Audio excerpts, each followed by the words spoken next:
Halogen lamp का तंतु किस मिश्र धातु से निर्मित होता है? ये टंगस्टन और सोडियम से निर्मित होता है। 1 किलोवाट का मान कितना होता है? 3.6 × 10⁻⁶ जूल होता है। जलते हुए विद्युत बल्ब के तंतु का तापमान कितना होता है? तो 2000 सेंटीग्रेड से 2500 सेंटीग्रेड होता है। बिजली के बल्ब की तुलना में फ्लोरोसेंट ट्यूब विद्युत ऊर्जा का प्रकाश ऊर्जा में अधिक मात्रा में परिवर्तित करती है। इसीलिए कि बिजली के बल्ब की तुलना में फ्लोरोसेंट ट्यूब का अधिक उपयोग होता है। क्या समझ में नहीं आया? बिजली के बल्ब की तुलना में फ्लोरोसेंट ट्यूब विद्युत ऊर्जा का प्रकाश ऊर्जा में अधिक मात्रा में परिवर्तन करती है। इसलिए कि बिजली के बल्ब की तुलना में फ्लोरोसेंट ट्यूब का अधिक उपयोग होता है। चलो मान लेते हैं। बोल रहा फ्यूज में प्रयुक्त होने वाले तार की क्या विशेषता होती है? तो इसका जो है उच्च प्रतिरोध निम्न गलनांक होता है। खूब पूछा जाता है क्वेश्चन को खूब पूछा जाता है। अगला है विद्युत बल्ब का तंतु किस धातु से निर्मित होता है? तो ये जो है टंगस्टन से निर्मित होता है। स्टोरेज बैटरी को चार्ज करने हेतु किस धारा की आवश्यकता होती है? तो दिष्ट धारा यानी कि डीसी करंट की यूज होता है स्टोरेज बैटरी को चार्ज करने में। डायनमो बिजली उत्पादन हेतु प्रयोग में लाया जाता है। यह ऊर्जा से किस प्रकार ऊर्जा में परिवर्तित करता है? तो डायनमो जो है यांत्रिक ऊर्जा को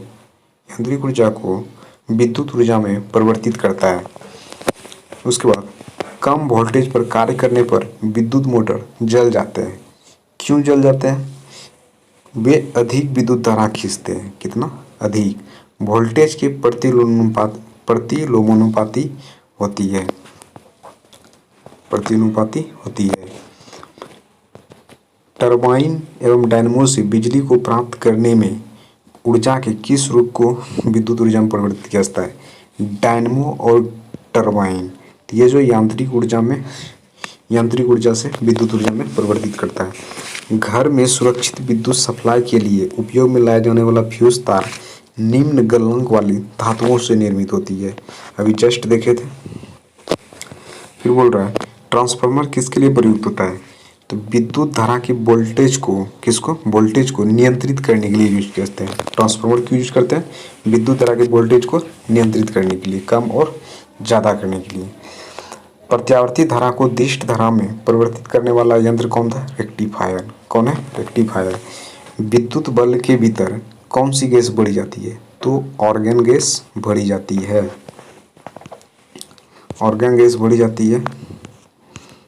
अगला देख लेते हैं इस इधर वाला पार्ट में क्या आता है। मानव शरीर यानी कि शुष्क में विद्युत प्रतिरोध कितना होता है? 10⁻⁻⁶ ओम होता है। सामान्य ट्यूबलाइट में कौन सी गैस बढ़ी जाती है? ऑर्गन के साथ जो है परावाष्प बढ़ा जाता है। क्या बढ़ा जाता है? परावाष्प बढ़ा जाता है। प्रतिदीप्त बल्ब में कौन सी गैस बढ़ी जाती है? मरकरी और नियोन बढ़ी जाती है। विद्युत चालकता की दृष्टि से सर्वाधिक सुचालक धातु कौन सा है? चांदी, जिसको बोलते हैं एजी सिंबल होता है इसका।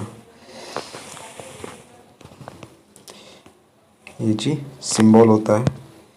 पृथ्वी के विभव को शून्य माना जाता है क्योंकि पृथ्वी से आवेश लेने या देने पर इसके विभव में कोई परिवर्तन नहीं होता है। आर प्रतिरोध वाले एक तार को पिघलाकर उसकी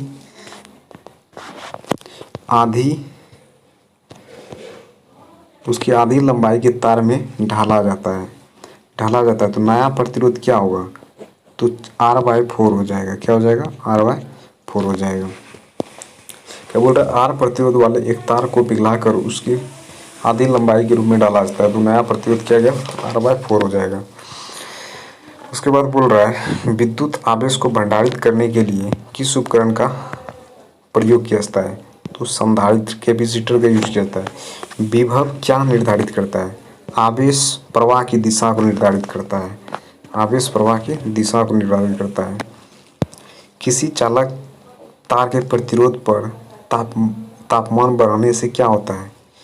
किसी चालक तार के प्रतिरोध पर तापमान बढ़ाने से चालक का प्रतिरोध बढ़ता है। तापमान बढ़ेगा तो प्रतिरोध बढ़ेगा। श्वेत प्रकाश को नली में कैसे उत्पन्न किया जाता है? तंतु को गर्म करके श्वेत प्रकाश को उत्पन्न किया जा सकता है। अगला है या विद्युत ऊर्जा को यांत्रिक ऊर्जा में परिवर्तित करने वाले विद्युत ऊर्जा को यांत्रिक ऊर्जा में मोटर और डायनेमो क्या करता है? यांत्रिक से विद्युत में परिवर्तित करता है। यांत्रिक से विद्युत ऊर्जा में परिवर्तित करता है। ये क्वेश्चन है। विद्युत चुम्बक के प्रेरण विद्युत चुम्बक प्रेरण पर आधारित युक्ति के दो उदाहरण हैं। विद्युत चुम्बक प्रेरण पर एक डायनेमो आधारित है और जो विद्युत मोटर आधारित है। ये दोनों आधारित है।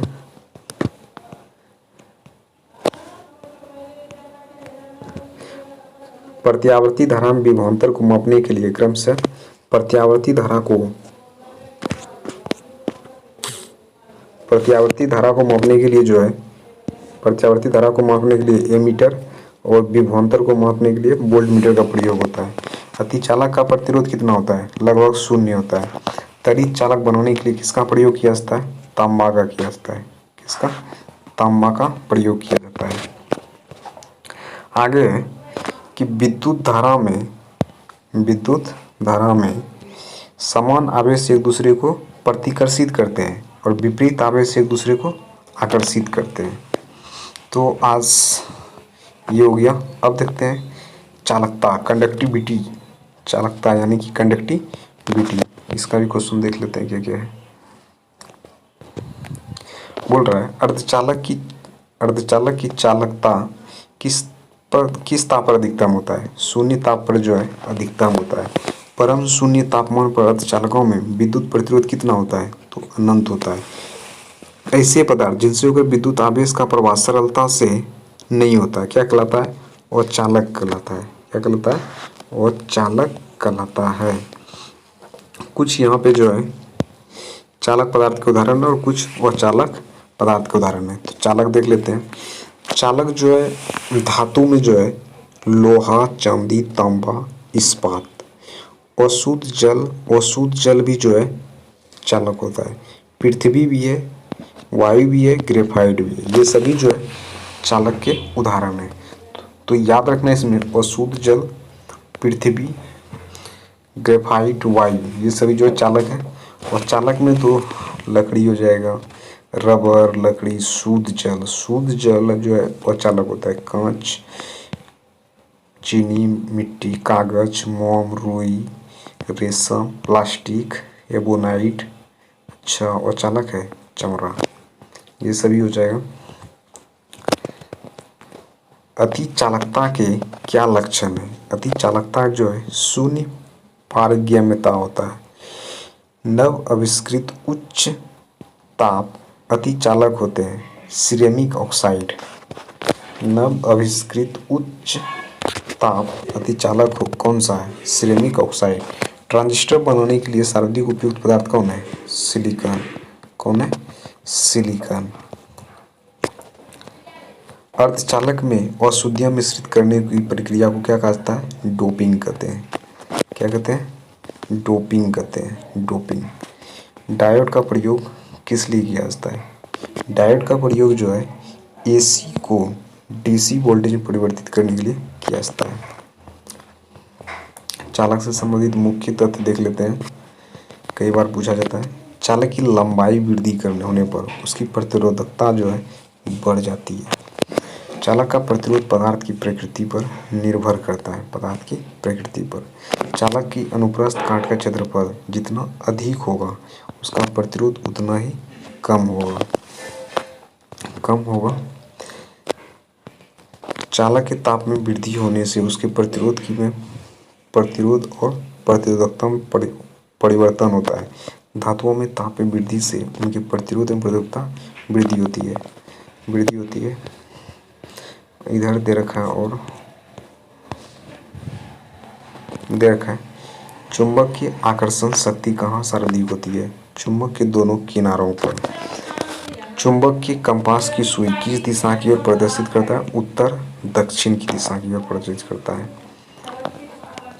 आगे देख लेते हैं कि सीजीएस पद्धति में चुंबक की फ्लक्स का मात्रक क्या होता है? सीजीएस पद्धति में चुंबक फ्लक्स का मैक्सवेल होता है। क्या होता है? मैक्सवेल। ऐसा ताप जो चुंबकीय लो चुंबकीय प्रकृति और अनुचुंबकीय प्रकृति के मध्य प्रदर्शित क्या करता है? क्यूरी ताप। लो चुंबक की प्रकृति और अनुचुंबक की प्रकृति क्या प्रदर्शित करता है? मध्य क्यूरी ताप।